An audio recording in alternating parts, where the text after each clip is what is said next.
এই যে দেখেন বন্ধুরা, এটাই হচ্ছে আমার ঈদের পরিকল্পনা।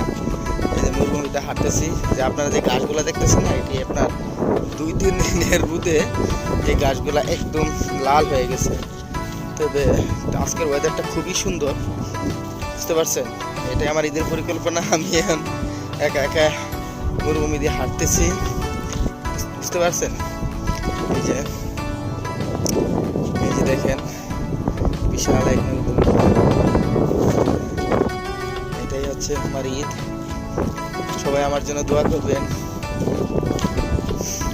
আল্লাহ জানে এই প্রবাসী বলে সুস্থ রাখেন, দেশে যেতে পারি, বাবার সাথে দেখা সাক্ষাৎ করতে পারি, সবার সাথে সুন্দর করে ব্যবহার করতে পারি। সেই জন্য দোয়া করবেন, আল্লাহ যেন সবসময় আমাকে কবুল রাখে, সেই জন্য দোয়া করবেন। সবার কাছে আমি দোয়া প্রার্থী।